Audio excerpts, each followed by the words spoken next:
Why are we stopping here? Madam, calm down. I want to discuss something. What is it? Come down first, please. Madam, please don't scream. Why are you locking the door? Musa, open it now. I'm begging. Are you mad? Today's my wedding day. If you step into that church, your life will never be the same. Open this door! I swear on my life, I wouldn't do this if I didn't know the truth. The car doors locked with a dull click that seemed to echo in Amara Okoye's chest. For a moment, she forgot how to breathe. Just minutes earlier, everything had been perfect. The hotel suite in Lekki Phase 1 buzzed with controlled chaos. 3 makeup artists hovered around different bridesmaids, their brushes moving in practice strokes. Amara's mother and 2 aunties argued in Igbo over whether the gold jewel matched the coral beads. The air was thick with the competing scents of expensive perfume, setting spray, and jollof rice being prepared downstairs. Amara stood before the full-length mirror, staring at a woman she barely recognized. The dress had cost almost 2 million naira, more money than she'd ever spent on anything in her life. Kunal had insisted. Only the best for my wife, he'd said, squeezing her hand. The memory felt distant now, like it belonged to someone else. This was supposed to be the face of victory. 10 years, a full decade of her life spent waiting for this exact moment. 10 years of late-night phone calls where Kunal promised, soon, baby, soon. 10 years of watching younger cousins get married while fielding the same questions at every family gathering. But when is Kunal going to do the right thing? What is he waiting for, eh? You know you're not getting younger. In Lagos, patience wasn't romantic, it was evidence of poor judgment. Amara had met Kunal Adebio during NYSC in Ibadan, back when optimism came easy and the future felt wide open. He'd been posted to a microfinance bank, she'd been teaching at a secondary school in Bodija. They'd met at the NYSC lodge during one of those mandatory Thursday cultural nights, where core members pretended to enjoy local cuisine and traditional dance.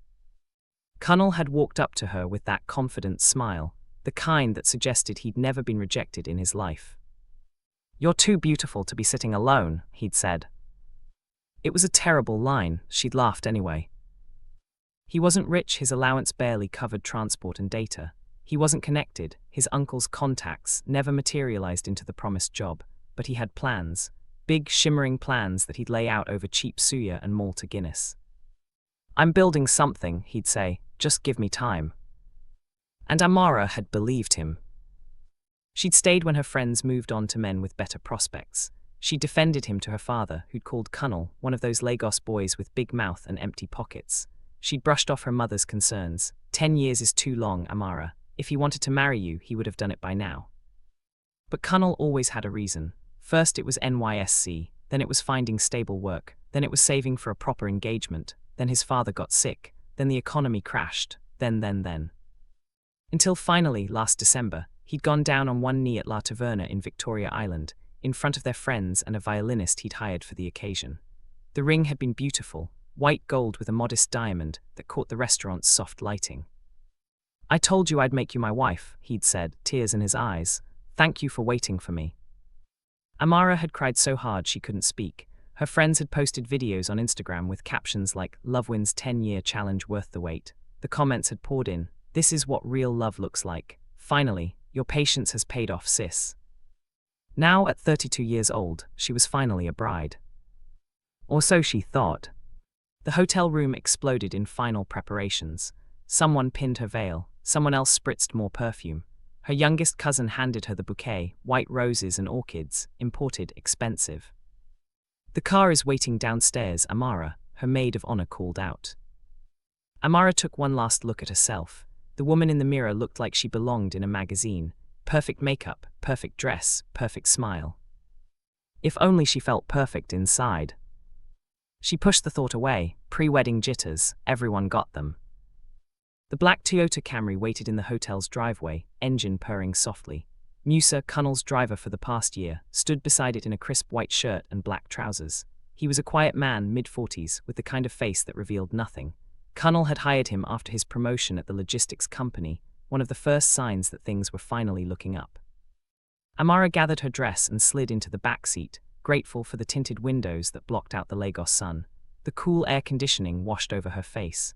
She adjusted the layers of tulle and lace, then glanced up at the rearview mirror. Musa's eyes met hers briefly before looking away. "St. Paul's Anglican Abbey," she said, trying to sound cheerful despite the butterflies rioting in her stomach. "Yes, madam." But the car didn't move. Amara frowned. Musa, are we waiting for someone? His hands gripped the steering wheel, knuckles pale. Still, he didn't start the car. Then she heard it, the quiet click of the doors locking. All four of them. Musa, her voice came out higher than she intended. What are you doing? He took a breath, the kind people take before jumping into cold water. Madam, I need you to trust me. A nervous laugh escaped her throat. Trust you? Musa, this isn't funny. Colonel is probably packing the church right now. You know how he gets when. I know how Olga gets. Musa's voice was quiet but firm. That's exactly why I'm doing this. The laughter died in her throat. Fear, cold and unfamiliar, began to creep up her spine. Musa, unlock this door, now. I will, madam, I promise I will. But first, he turned slightly, just enough for her to see his profile. There was something in his expression she'd never seen before. Not quite fear, not quite guilt, something worse. Desperation. First, you need to hear what I have to say. Amara's heart began to pound. Outside, Lagos moved on, oblivious to the fact that her world was tilting off its axis. A hawker selling plantain chips walked past. A Danfo bus honked impatiently. Life continued, normal and unconcerned. You're scaring me, she said, hatting how small her voice sounded. I'm sorry, and he did sound sorry, but if you walk into that church right now, without knowing the truth, your life will never be the same. What truth, Musa, what are you talking about? He closed his eyes briefly, as if gathering courage. Madam, I'm begging you, hide in the boot of this car. The words hung in the air, impossible and absurd. What? Amara blinked, certain she'd misheard. The boot, have you gone mad? Please, madam. It's my wedding day, her voice cracked. My wedding day, Musa, everyone is waiting, the church is full, the priest is there, Colonel is. Olga Colonel is exactly why you need to hide. The statement was so bizarre, so completely divorced from reality, that Amara could only stare at him. I don't understand. I know you don't. Musa turned fully now, looking at her directly. His eyes were bloodshot, she realized, like he hadn't slept in days. That's the problem. 10 years and you still don't know who he really is. The mention of 10 years felt like a slap. How dare you? I've been his driver for 1 year, Musa interrupted. Just 1 year, madam, and in that time I've seen things, heard things, things that would break your heart. Amara's hands shook. She tried the door handle again, still locked. Let me out of this car. I will, but you have to listen first. I don't have to do anything. This is kidnapping, Musa. Do you understand that? I can call the police right now. And tell them what? Musa's voice was gentle, almost pitying. That your fiancé's driver locked you in a car on your wedding day. They'll think you're the one who's mad. They'll tell you it's just wedding stress. They'll tell you to calm down and go marry your husband. He was right, and they both knew it. Amara's breath came in short gasps. Her makeup artist had warned her about crying. It will ruin everything. But tears were already forming, hot and angry. Why are you doing this to me? Because someone has to. Musa's voice cracked slightly. Because I have a daughter your age, madam. And if someone knew the truth about the man she was going to marry, I would want them to tell her, even if it hurt, even if she hated them for it. The sincerity in his voice cut through Amara's panic. This wasn't a joke. Whatever was happening, Musa believed it was real. What truth? She asked again. Quieter this time. Musa reached into his pocket and pulled out his phone, an old Samsung with a cracked screen. His hands trembled slightly as he held it up. For the past 6 months, he said, I've been recording conversations, phone calls Olga Colonel made while I was driving him, meetings he thought I wasn't paying attention to, things he said when he forgot I was even there. Amara's stomach dropped. You recorded Colonel. I didn't want to, Musa looked ashamed. At first I told myself it wasn't my business, but the things he said, madam, the plans he made, I couldn't stay quiet. My conscience wouldn't let me. Plans? What plans? Musa's jaw tightened. Plans for after today, for after the wedding, for your property, your bank accounts, your future. The air in the car suddenly felt too thin. No, Amara shook her head. Knows you're lying, Colonel wouldn't. I wish I was lying, madam. I swear to God I wish I was. Outside, a church bell began to ring. The ceremony would start in less than 30 minutes. Amara looked at the phone in Musa's hand, then at the church in the distance. then back at Musa's tired, desperate face. If you're telling the truth, she said slowly, then play it. Play whatever you recorded, right now. Musa hesitated. Madam, if you hear this. Play it. He nodded, unlocking the phone with shaking fingers. The screen lit up, showing a list of audio files. Each one was dated and time-stamped. There were dozens of them. Amara's heart hammered against her ribs. Musa selected one file. His thumb hovered over the play button.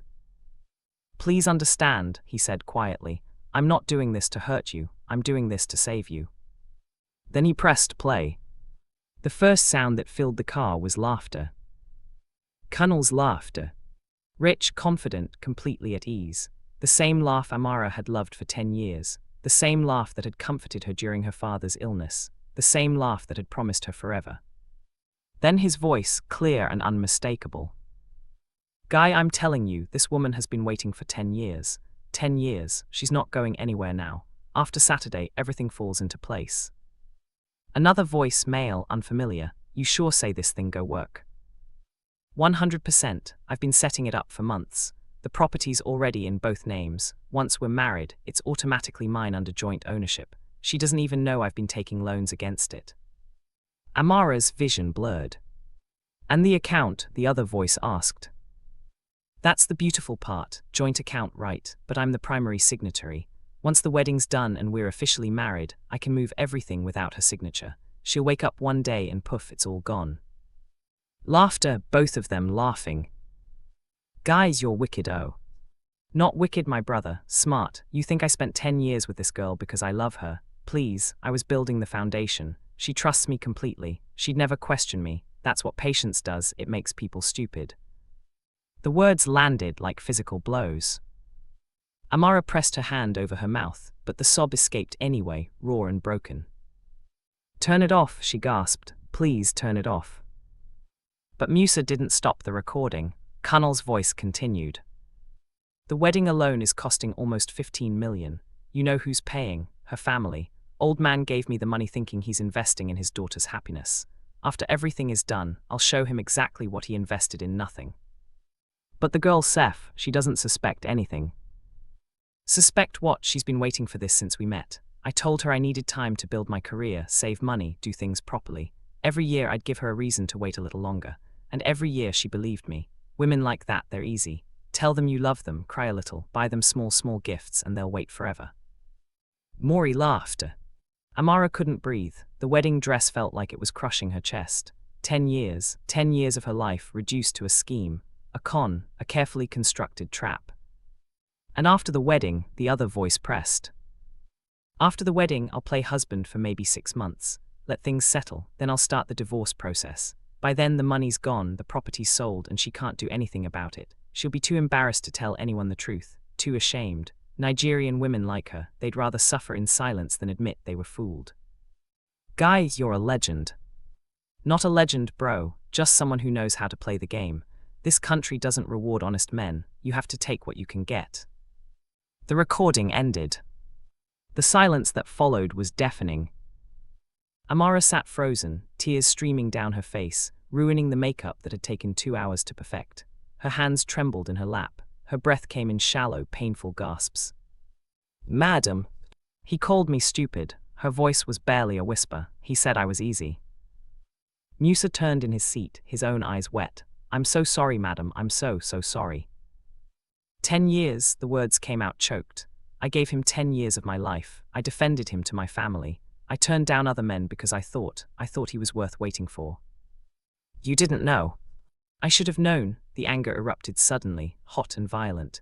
Everyone warned me. My father said he was using me. My friends said I was wasting my time. Even my mother kept asking what he was waiting for. And I called them jealous. I said they didn't understand real love. She laughed, a bitter, broken sound. Real love, God, I'm such a fool. You're not a fool, madam. You're someone who loved with her whole heart. That's not foolishness, that's bravery. Bravery? Amara looked at him, tears blurring her vision. I'm sitting in a wedding car, about to marry a man who's been planning to rob me blind, and you think I'm brave. You were brave to trust, you were brave to wait, you were brave to believe in something good. Musa's voice was firm. What he did, that's his shame, not yours. Amara shook her head, unable to accept the comfort. The reality was still sinking in, sharp and cruel. Every memory she had with Cunnel was now tainted. Every promise, every kiss, every whispered, "I love you," all lies. The church bells rang again, 15 minutes until the ceremony. "I can't go in there," she said. "I can't face all those people." "Then don't." "What?" Musa met her eyes in the rearview mirror. "Hide in the boot, let me drive away, cancel the wedding, start over." "And then what?" Amara's voice rose. "Run away, hide, spend the rest of my life explaining to people why I ran away from my own wedding, deal with the gossip, the shame, the questions. It's better than marrying a man who's going to destroy you." He was right, she knew he was right. But the thought of facing her mother, her aunties, her cousins, all of them dressed in expensive aso-ebi, all of them expecting joy and celebration, it was too much. "There's another option," Musa said quietly. "What?"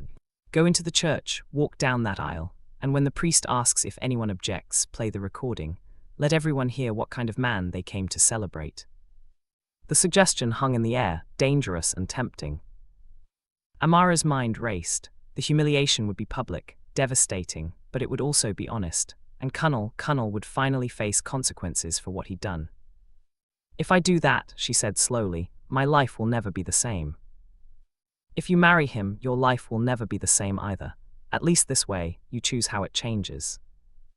Amara looked down at her hands, at the engagement ring that had once meant everything. Now it just looked like a prop, a piece of a performance she'd been unknowingly starring in. 10 years. Wasted. No, not wasted, survived. She looked up at Musa, her jaw set. "How many recordings do you have?"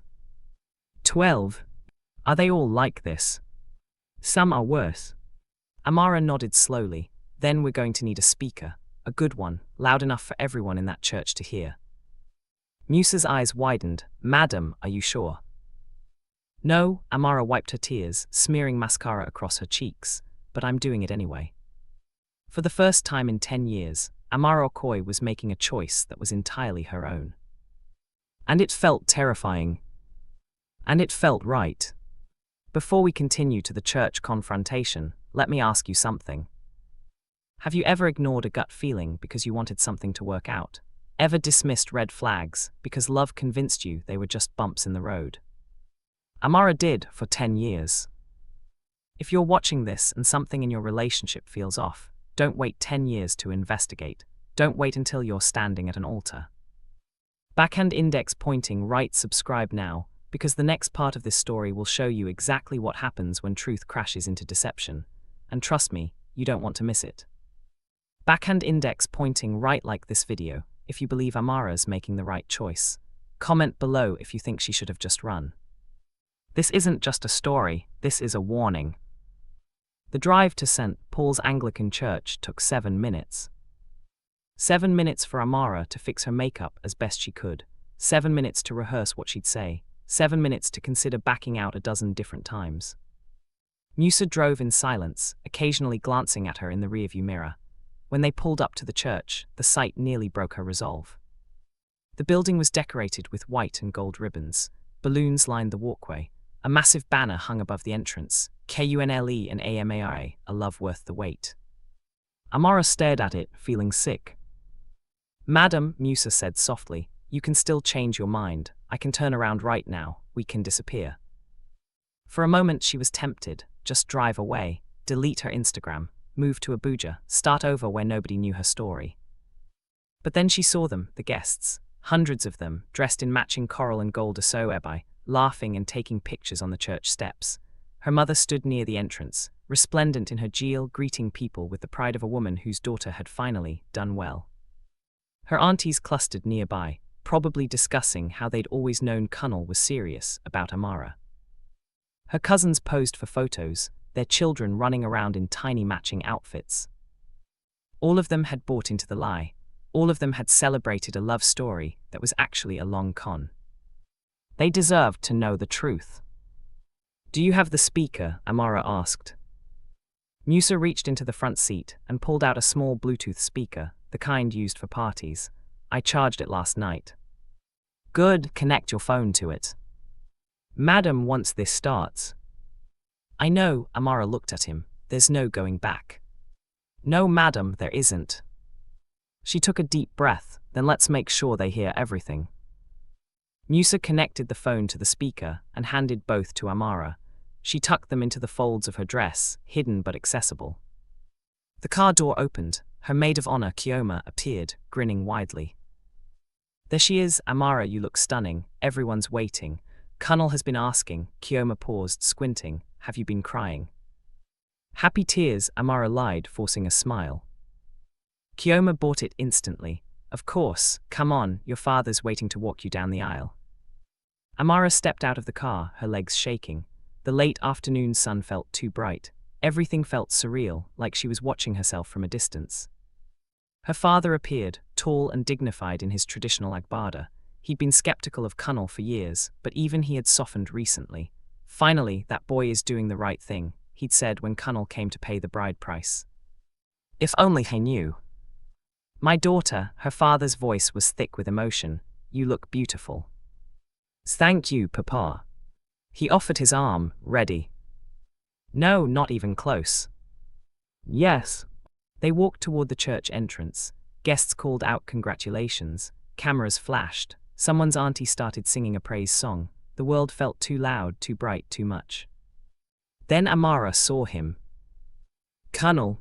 He stood at the altar in a pristine white agbada with gold embroidery, the one they'd chosen together at the tailor in Serula. He looked handsome, confident, happy. He looked like a man who had won. Their eyes met across the church, and he smiled, that same smile that had won her heart 10 years ago, the same smile that had lied to her for a decade. Amara's grip tightened on her father's arm. The organ began to play, Here Comes the Bride. Everyone stood. This was it. Amara walked down the aisle, each step measured and deliberate. She didn't look at the guests, didn't acknowledge the whispers of she's so beautiful, and finally. She kept her eyes on Colonel. And with every step, she felt the weight of the phone and speaker hidden in her dress. When they reached the altar, her father kissed her cheek and handed her over to Colonel. His hand was warm and steady as he took hers. You look incredible, he whispered, his voice full of what seemed like genuine affection. Amara said nothing. The priest, Father Okonkwo, smiled at them both. He was an elderly man who'd known Colonel's family for years. Dearly beloved, he began, his voice carrying across the crowded church. We are gathered here today to witness the union of Colonel and Amara, a union that has been 10 years in the making. Polite laughter from the guests. Marriage is a sacred covenant, Father Okonkwo continued, built on trust, honesty, and mutual respect. Amara felt Colonel squeeze her hand. She looked at him. He was still smiling, completely at ease. He had no idea what was coming. The priest droned on about love and commitment. Amara's heart pounded so loudly she was sure everyone could hear it. Her hand moved slowly toward the folds of her dress, toward the speaker. If anyone here knows of any reason why these two should not be married, Father Okonkwo said, reaching the traditional part of the ceremony, speak now or forever hold your peace. The church fell silent. This was the moment people joked about in movies, the moment no one ever actually used. Amara pulled out the speaker and Musa's phone. Colonel's eyes widened. Amara, what? She pressed play. Colonel's voice filled the church, crystal clear through the speaker. You think I spent 10 years with this girl because I love her? Please, I was building the foundation. She trusts me completely. She'd never question me. That's what patience does, it makes people stupid. The reaction was immediate. Gasps, shocked murmurs. Someone's auntie cried out, Jesus Christ. Colonel lunged for the phone. Amara, stop this. But she stepped back, holding it out of reach. The recording continued. The property's already in both names. Once we're married, it's automatically mine under joint ownership. She doesn't even know I've been taking loans against it. Maury gasps. Amara's mother stood up, her hand over her mouth. After the wedding, I'll play husband for maybe 6 months. Let things settle, then I'll start the divorce process. By then, the money's gone, the property's sold, and she can't do anything about it. The church erupted. Chink, is this real? What kind of wickedness? Colonel's face had gone from shock to panic to fury in seconds. This is a lie, he shouted, his voice cracking. Someone edited this. Amara, you can't believe. She played another clip. Women like that, they're easy. Tell them you love them, cry a little, buy them small gifts, and they'll wait forever. Someone started crying. Amara couldn't tell who. Father Okonkwo stood frozen at the altar, his Bible still open, his face a mask of disbelief. Colonel's mother rushed forward. My son would never, this is juju, someone has bewitched this wedding. But Amara wasn't done. She played a third clip, one where Colonel bragged about forging her signature on loan documents, a fourth where he discussed selling her late grandmother's land that had been put in her name, a fifth where he laughed about how emotional she got whenever he fake cried about his struggles. Each recording was a knife, each one cut deeper. By the time she stopped, the church was in chaos. Amara's father had gone pale. Her mother was sobbing openly. Kioma stood with her hands over her mouth, tears streaming down her face. Guests shouted over each other, some demanding answers, others pulling out their phones to record what was quickly becoming the most infamous wedding in Lagos history. Colonel stood there, his carefully constructed image crumbling in real time. You, his voice shook with rage, you ruined everything. No, Amara's voice was surprisingly steady. You did, 10 years ago, when you decided I was a mark instead of a person. I loved you. You loved what I could give you, the words exploded out of her. My trust, my property, my money, my time. You loved what you could take, not who I was. The priest finally found his voice. This wedding cannot continue. This is an abomination. Colonel turned on him desperately. Father, please, this is all a misunderstanding. I heard the recordings, my son, we all did. Security guards appeared, church ushers who'd been stationed outside. They moved toward Colonel, who backed away, his eyes wild. This isn't over, Amara, he hissed. You think you've won, you just embarrassed me in front of everyone, you'll regret this. Is that a threat? Amara's father's voice cut through the chaos like a machete. He stepped forward, his presence commanding. You dare threaten my daughter after what you've done? Colonel seemed to realize his mistake. He looked around at the sea of angry faces, family members, friends, guests who'd spent money on a soebai to celebrate what they now knew was a scam. He ran, literally pushed through the crowd, and ran out of the church, his white agbada flowing behind him like a flag of surrender. For a moment there was stunned silence. Then Amara's knees gave out. She sank to the floor in a puddle of white tulle and lace, the phone still clutched in her hand. The strength that had carried her down the aisle, through the confrontation, through everything, it evaporated all at once. She'd done it. She'd exposed him. And now she had to live with the aftermaths. What happens after you blow up your own wedding? How do you face your family, your friends, the entire Lagos social scene that will be talking about this for years? More importantly, how do you rebuild when everything you thought you knew about love was a lie? Don't click away yet. Subscribe because part 3 is going to show you how Amara picks up the pieces, and trust me, the aftermath is just as intense as the explosion. Drop a comment, would you have had the courage to do what Amara did, or would you have married him and dealt with it privately? This is the story nobody wants to live, but everyone needs to hear. The aftermath. 3 hours later, Amara sat in her childhood bedroom in her parents' house in Surula, still wearing the wedding dress. She hadn't moved since her mother and Kioma had brought her home. Couldn't move. The dress was too heavy, her body too numb. Downstairs she could hear voices, her father's deep and angry, her uncle's arguing about what to do next. Someone mentioned lawyers, someone else mentioned the police. Her mother had checked on her twice, each time looking more heartbroken than angry. Do you need anything? She'd asked the second time. Amara had just shaken her head. What could she possibly need? Her life as she knew it was over. A soft knock on the door. Kioma entered, carrying a plate of jollof rice that Amara knew she wouldn't eat. People are asking about you, Kioma said quietly, setting the plate on the dresser. What people? Everyone, your phone's been ringing non-stop. Instagram is, well, it's a lot. Amara hadn't looked at her phone since the church, hadn't wanted to. What are they saying?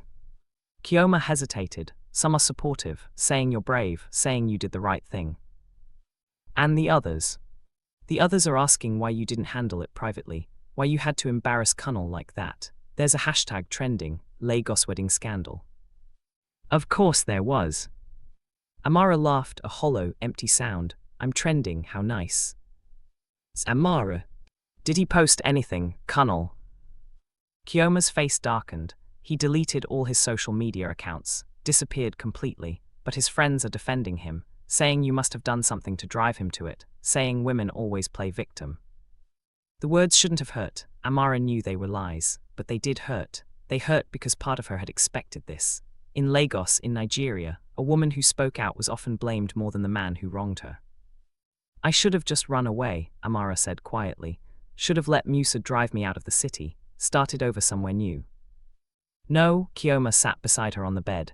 You did exactly what you needed to do. You told the truth. That's not something to regret. Even if the truth ruins my life. Your life was already being ruined. You just couldn't see it yet. Amara knew she was right, but knowing something intellectually and feeling it emotionally were two different things. Another knock, her father entered, still in his agbada, looking older than she'd ever seen him. Amara, he said, we need to talk about the properties. Her stomach sank. What about them? The house in Lekki, the one you and Colonel were supposed to move into. It's in both your names. Yes, Colonel said it was romantic, showing commitment. Her father's jaw tightened.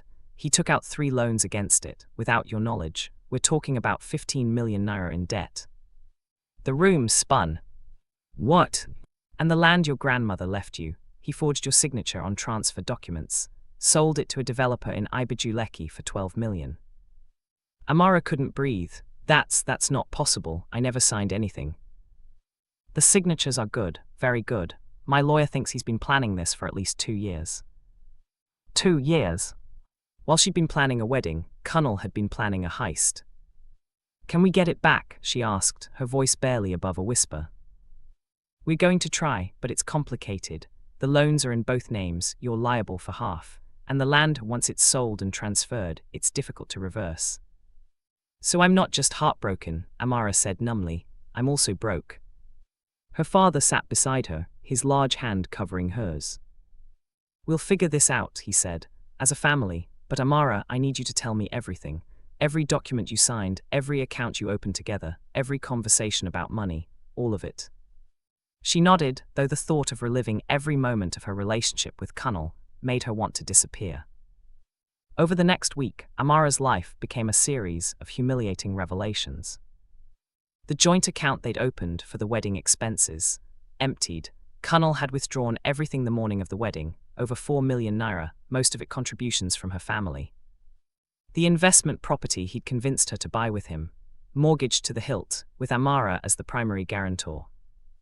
Even the small business loan she'd cossined for him 2 years ago, the one he said was for expanding his logistics company, defaulted. The bank was now coming after her.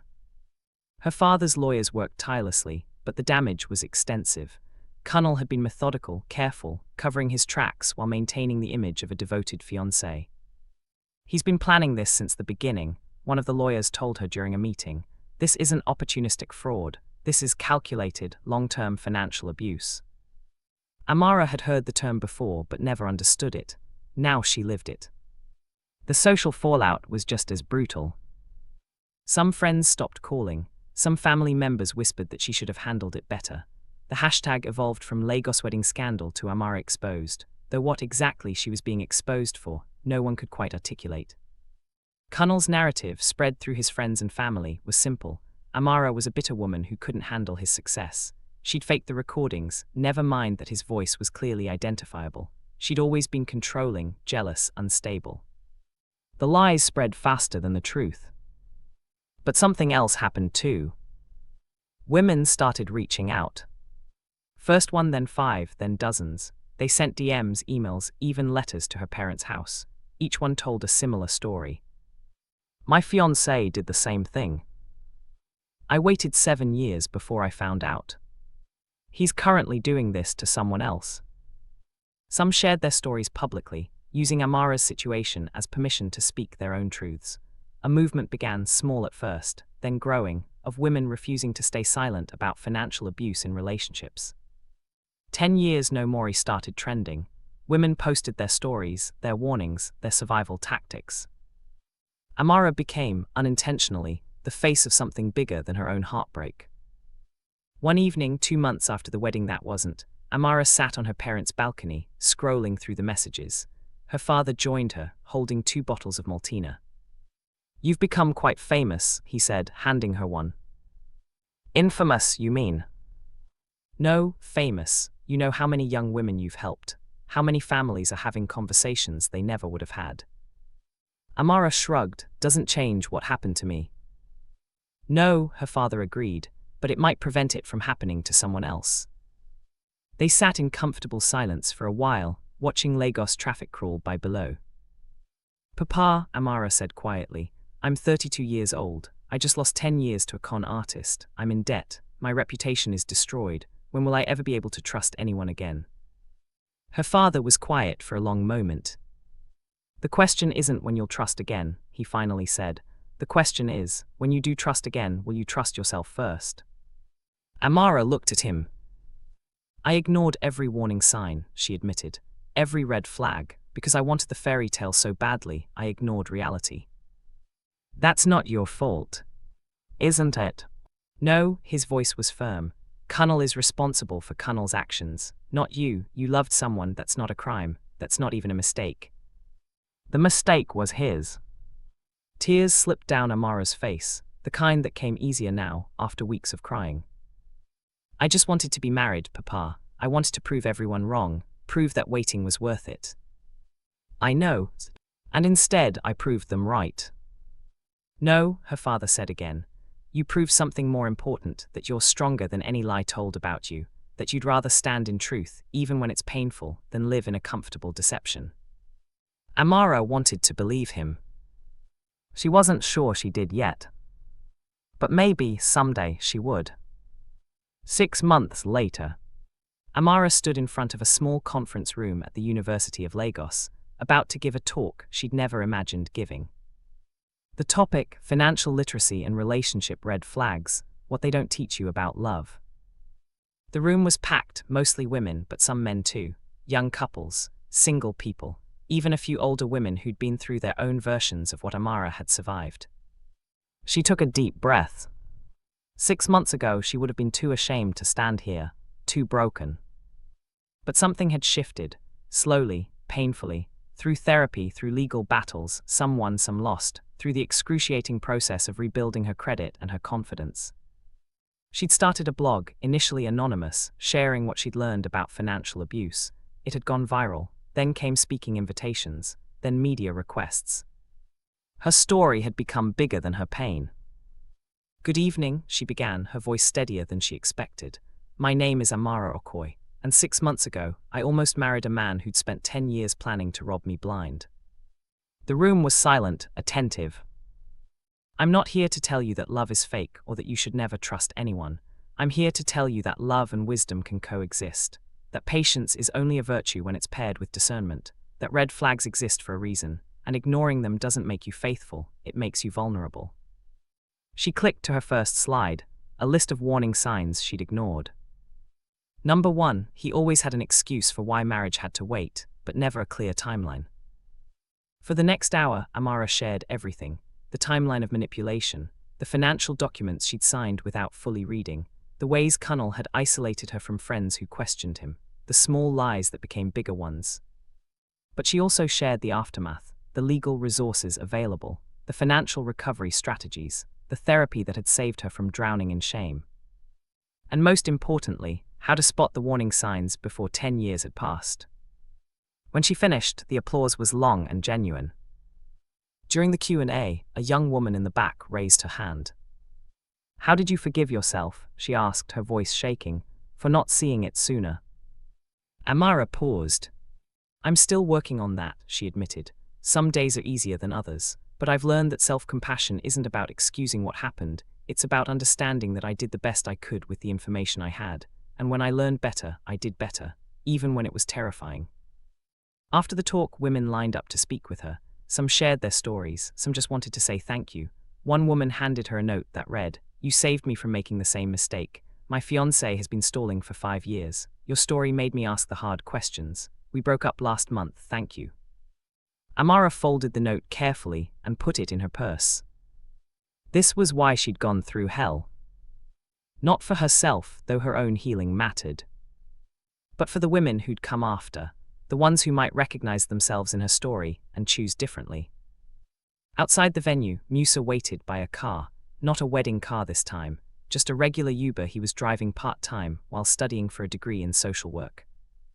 After the wedding scandal, Kunal had obviously fired him, but Amara's father had helped him get back on his feet, even funded part of his education. How was it? Musa asked as she got in. Hard, Amara admitted, but good.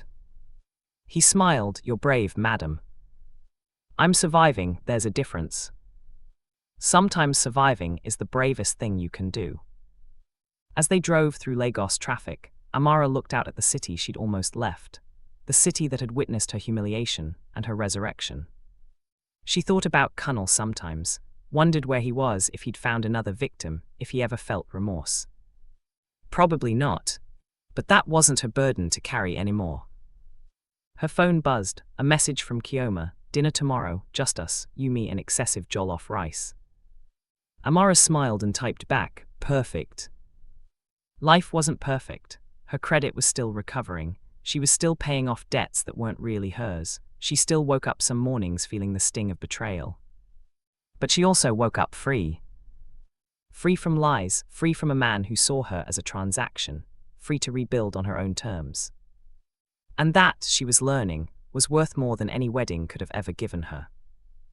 If you made it this far, you know Amara's story isn't just entertainment, it's education. Before you go, subscribe if you want more real talk stories about love, money, and the red flags we miss when we're blinded by hope. Like this video if you believe someone out there needs to hear this story before they make a decision they can't undo. Share this with any woman or man who's been waiting too long for someone to be ready. Sometimes the wait isn't love, it's manipulation in disguise. Comment below what red flag from Amara's story hit closest to home for you. And remember, 10 years is too long to wait for someone to choose you, but one moment of courage is enough to choose yourself. Watch out for our next video. Don't just watch, learn, share, save someone's future. Because the best love story is the one where you love yourself enough to walk away from anything less than you deserve. End.